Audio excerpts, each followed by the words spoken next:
You're listening to Thrill Talk, where we discuss business, life, and everything else we like. Produced in Tucson, Arizona, and brought to you by Team Integrity Homes and the Military PCS Referral Network. Here's Aaron and Chase.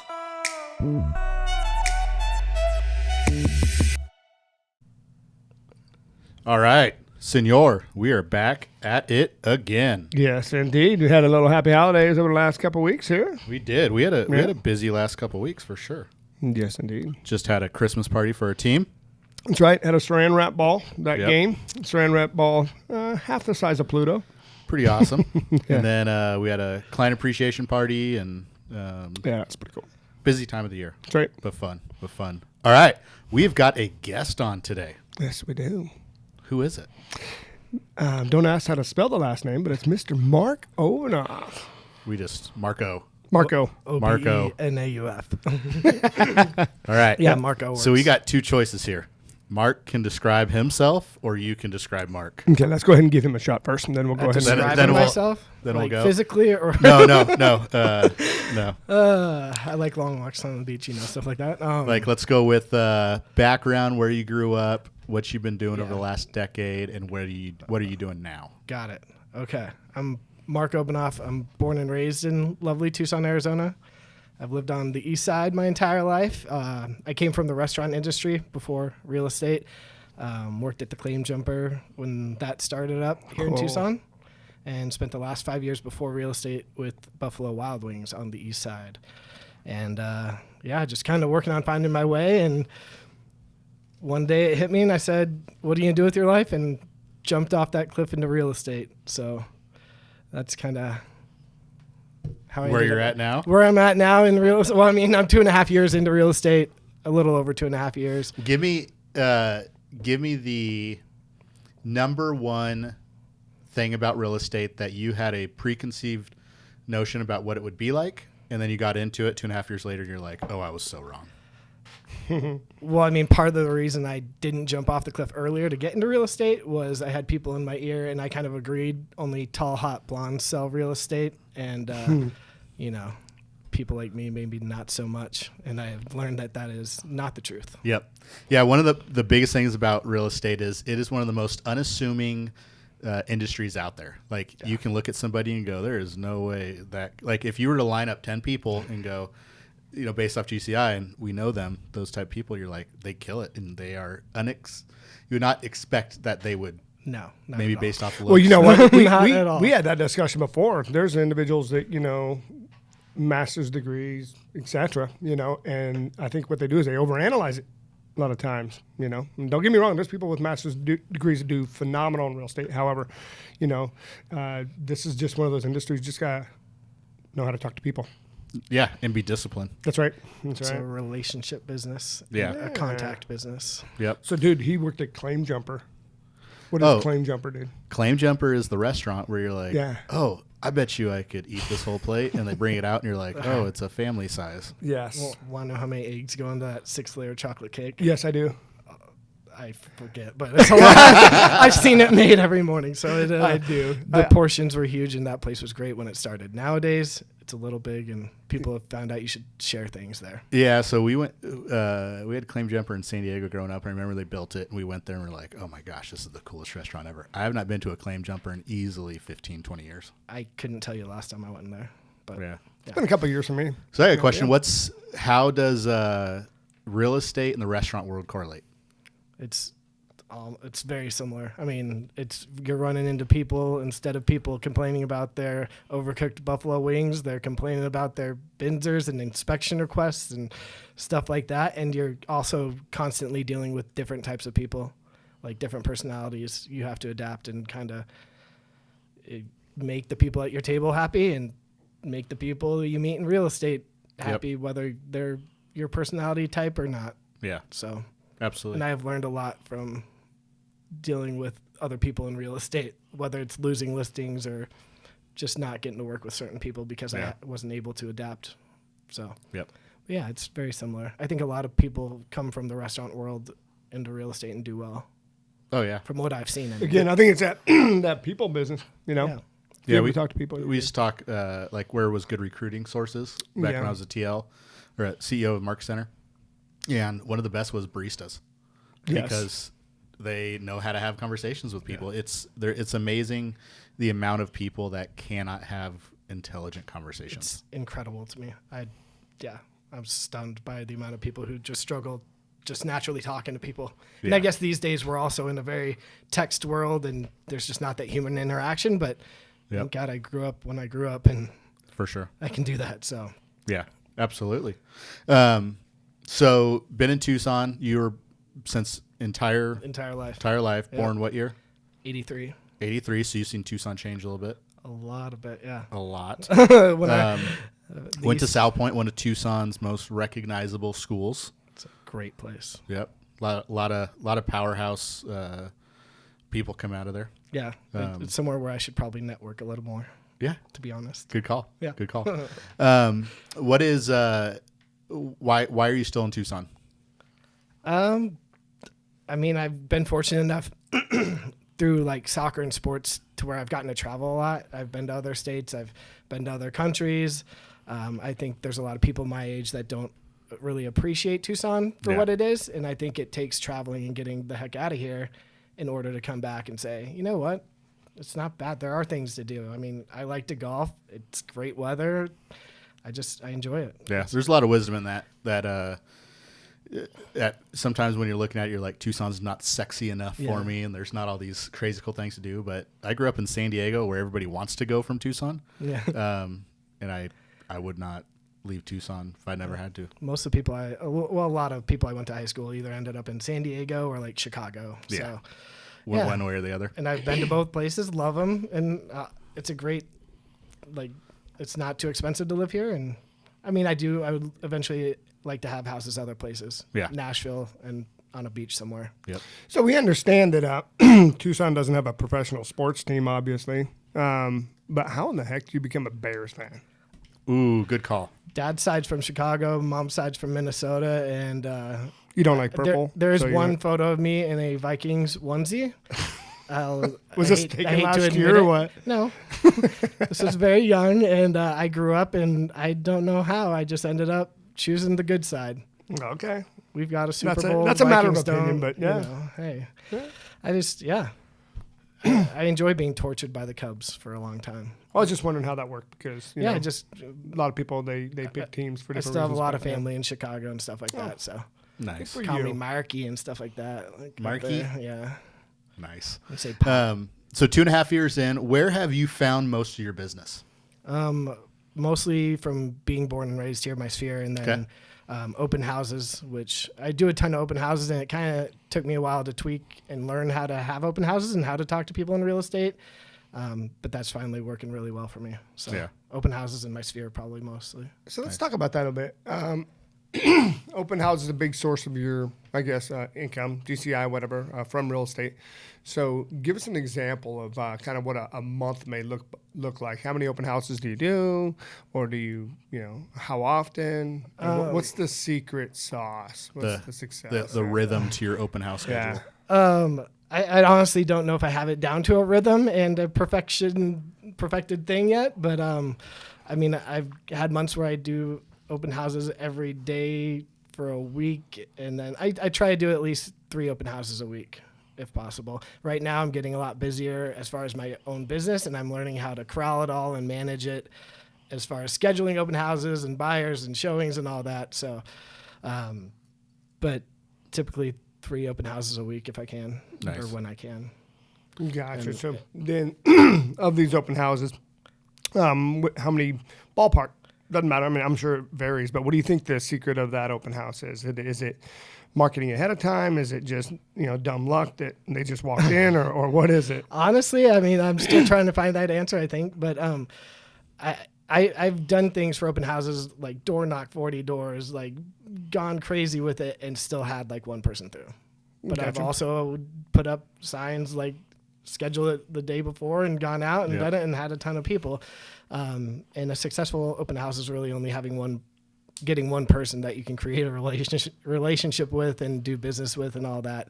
That's successful to me. I don't need 10,000 people Yeah. through. And I think also just coming from the restaurant world, once they're in, I can find out what their kind of personality type is and whether or not I'm going to get along with them. Yeah. And we've talked about the whole disc profile and stuff like that. Like Mirroring and I can matching. generally tell Yeah. when an engineer walks into my open house. And Get charts. and I think everyone should be more self-aware and kind of be able to tell when people are kind of your people and and when they're really not maybe going to want to work with you type thing. And that's okay. You find out real quick which people are just going to, not just, but they're going to be clients, and that relationship's going to be real estate only. Yeah. And then there's other people that you go, man, I'm going to click with this person. Yeah. Yep.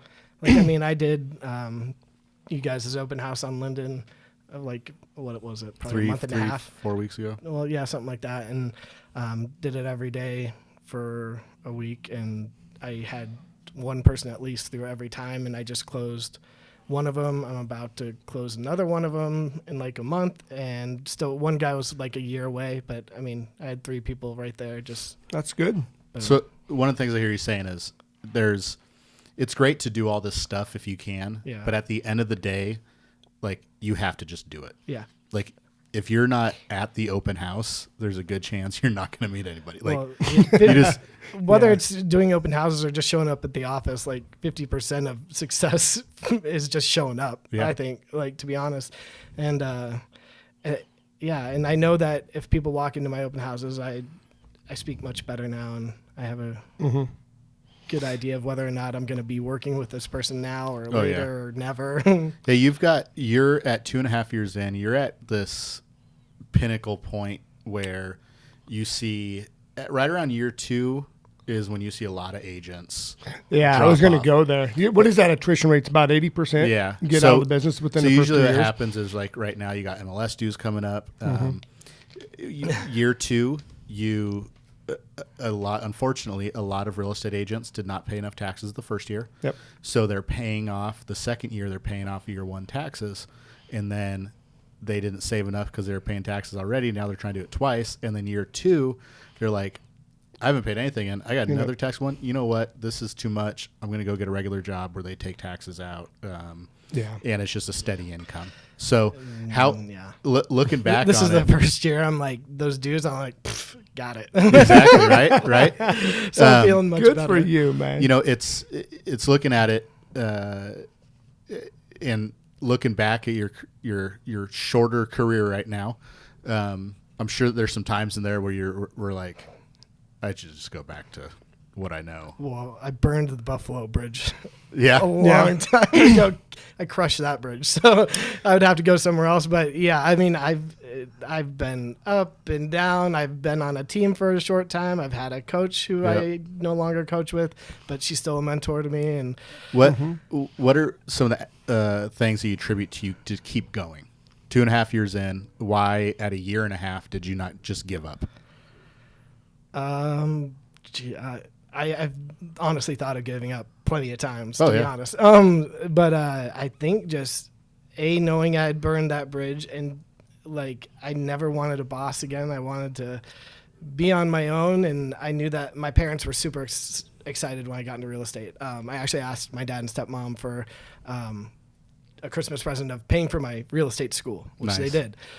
So I think just knowing how excited they were too, and I didn't want to let them down, and I didn't want to let myself down. I mean, when I left the restaurant, I was like, I'm 33. What am I doing with my life? And like, where are you going to go? I wouldn't say I was a loser, but I was losing at life according to me. Gotcha. So, Yeah, and you're 2.5 years in is when, this is what I've seen a little bit, is where people are now going to see you as a real estate agent versus Mark dabbling in a new career field. well, and that's another thing. I mean, I struggle with taking myself seriously, like as a business and stuff like that. And that's something I'm still working on.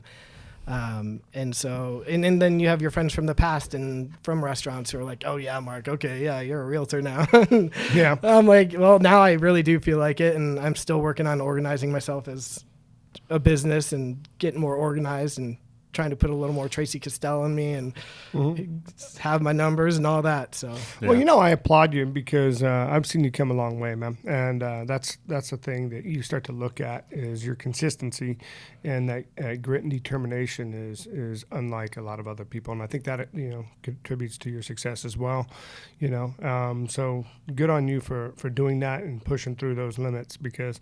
I think because this is your best year that you've had so far. Am I correct in saying that? As far as volume, yeah. Yeah, good for you. I've actually sold less houses this year than last year by a couple, but my price point is much higher. So that's a good thing. That's a good thing. So you're working less for more money. Yeah, but I still want to work more for more money and more closed units and all Where that. do you see yourself in like 3 years from now? I don't know if I was ready for that one.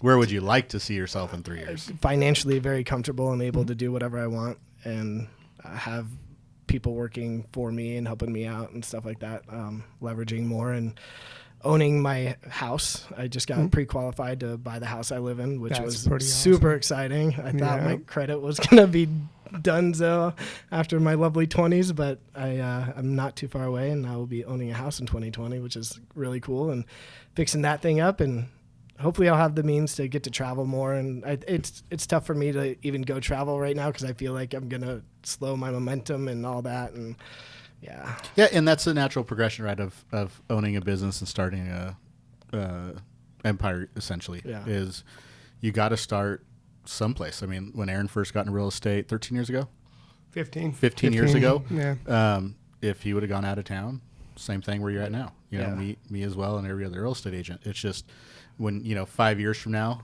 you hopefully get to that point where you've got a team around you, leverage whatnot, to where you can go, you know what, I'm gonna go to Nashville for 2 weeks, and my business is not going to suffer as a result. That's pretty much the goal.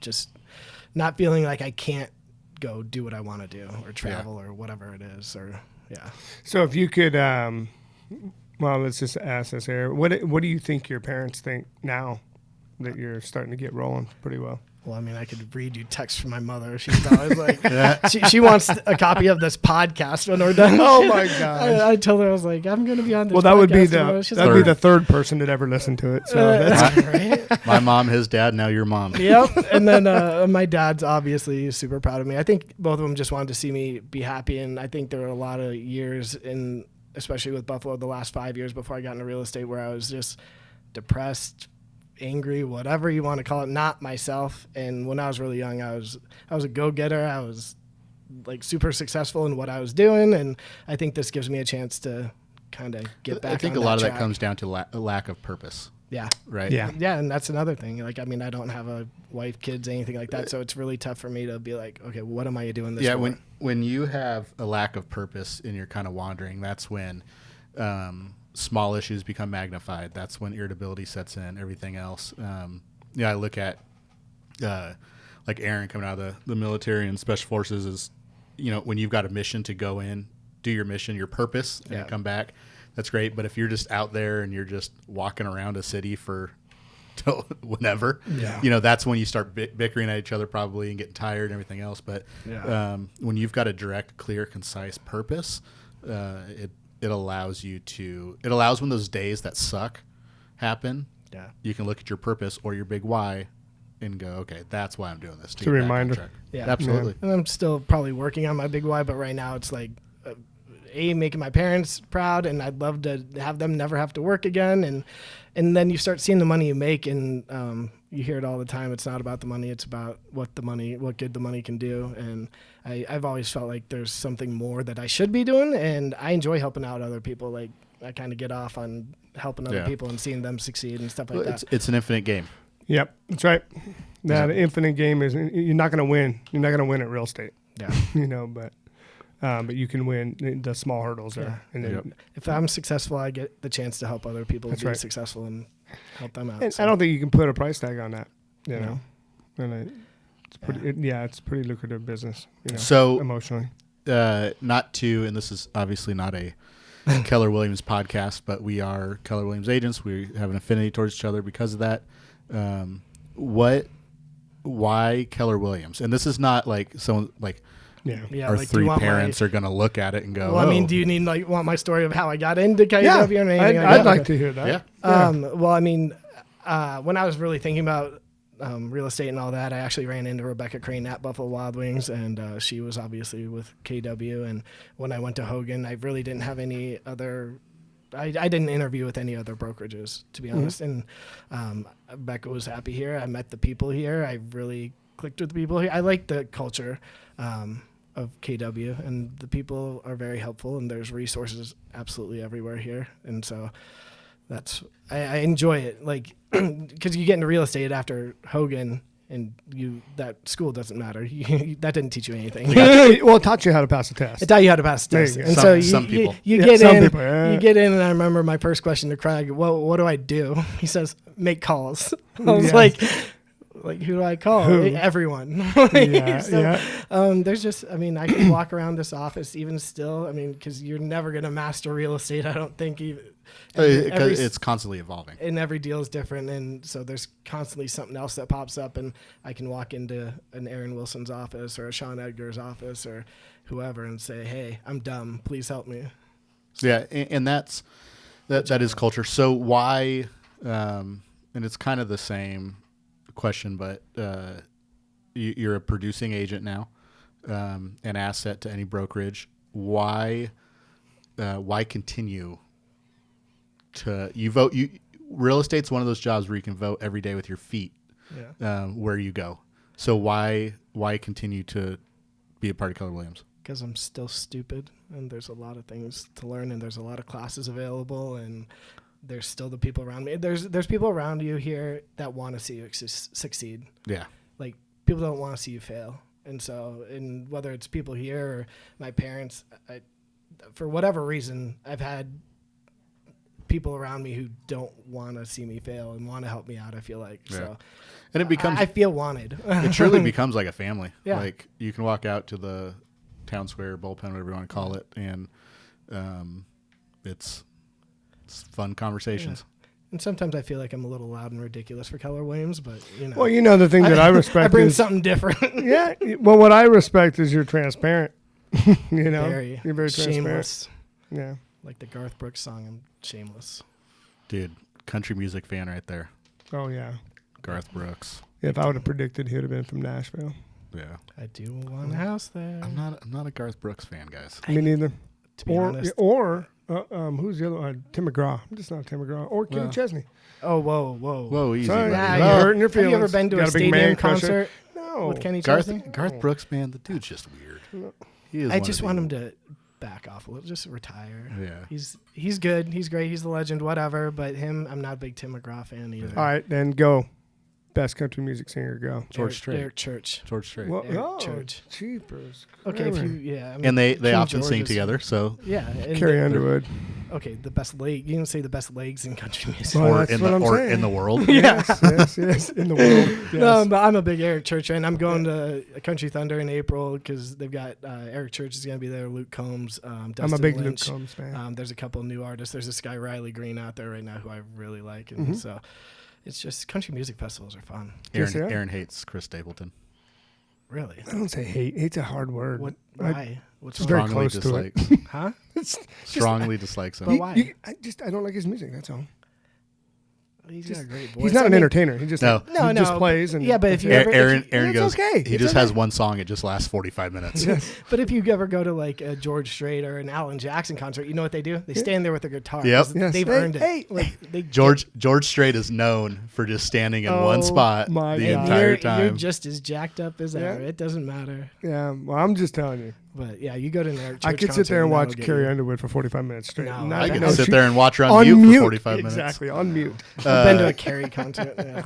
So whatever. we are wrapping up 2019.